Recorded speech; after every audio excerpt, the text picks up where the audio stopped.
Okay, we left off 186. Hey, second paragraph.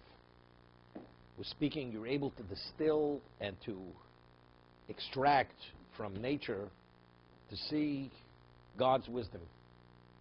And as a result of this, we have a greater level of appreciation, we have a greater level of indebtedness, we have a greater understanding of who we're serving by seeing God's unlimited ability. Ach eze min korov eleinu, vonu chayoven livchon bo yoser.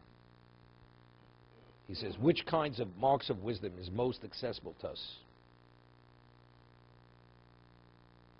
Ki abachinu b'cholech b'hem. He said the 7 areas that if you reflect on, you're able to draw various levels of understanding of who Hashem is. But which one should be the one that's most easily focused upon to be able to see this and to be affected? The matzorach of Godel, vonu chayeven livchabo.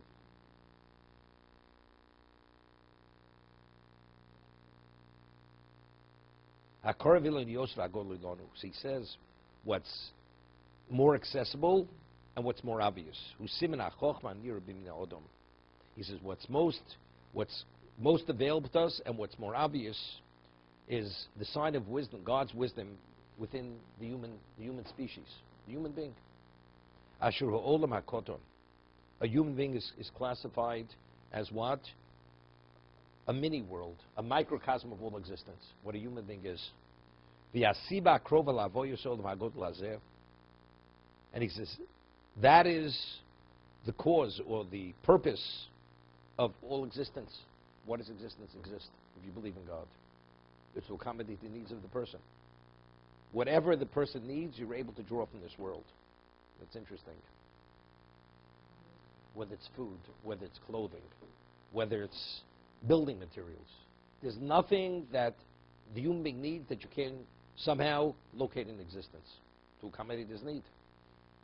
But you see the needs, and God provided whatever those needs may be, they're there. I mean, you have to locate them. And you have to come upon methods or processes to extract them and to process them that it should be available to you.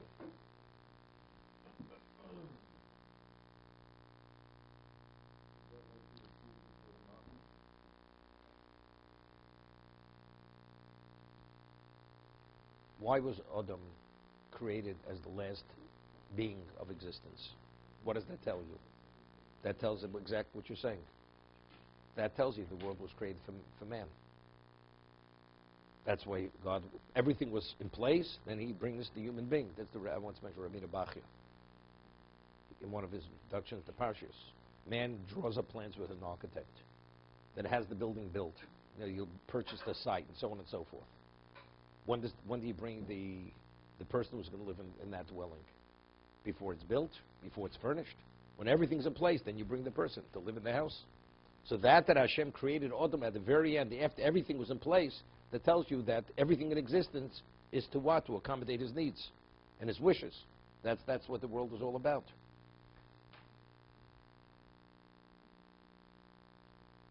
You know, it's interesting.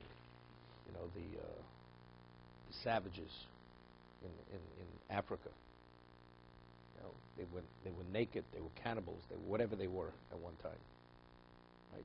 Today they're no longer cannibals. Whether they're savages, that's a separate discussion. We have them even here in the United States, right? But why did they go naked? Is it because they had no sense of shame? I mean, it says, when did God provide garments for Adam and Chava? Because they had shame. So you have to have a sense of shame to want to even cover your nakedness. Otherwise, there's no need to cover your nakedness if there's no shame. But again, what about spinning thread to make cloth? The weaving, all this. How do you know? Right? I mean, you can't. You just come into existence, and how are you endowed with all this knowledge and this know-how to be able to? There's nothing that you're not able to provide for yourself. Whether it's milling, kneading, baking, everything. How do you know all this? Because when he created Adam and Chava, they were endowed with a level of wisdom that there was nothing that was concealed from them in terms of their ability. And whatever they needed, they knew exactly how to address it. And Chava, she attended. Chava attended to all Adam's physical needs. Outside, he plowed. He had to work the earth. That was the curse. The curse, but outside of that, Chava was the Eza Kenegdo. She attended to whatever the woman's responsibilities, whatever they are. She attended to them.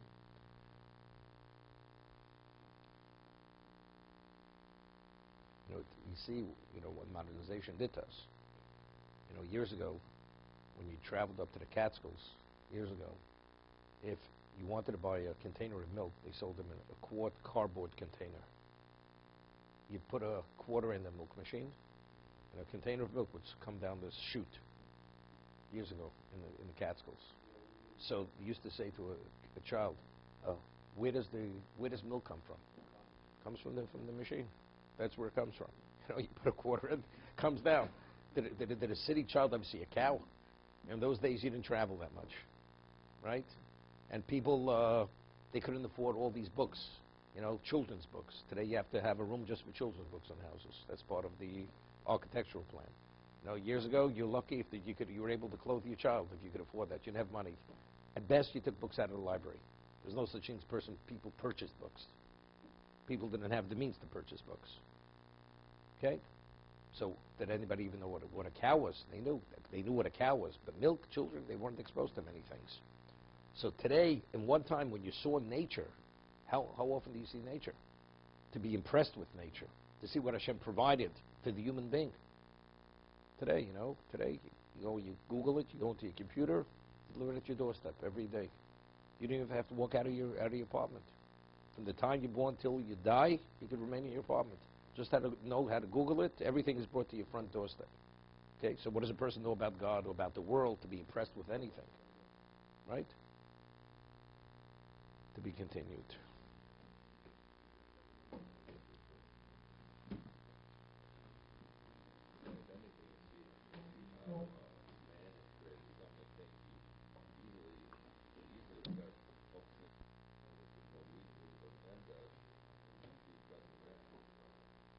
No, it's if you understand the technology. You buy your kid whatever it is, he has it.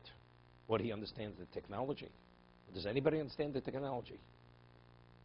If you have an appreciation and you go and you study it, he says it's amazing. It's amazing we can do some things in a moment. Okay, but how does it happen?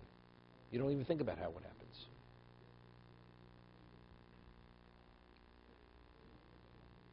Years ago, a computer was a 3-story building, right?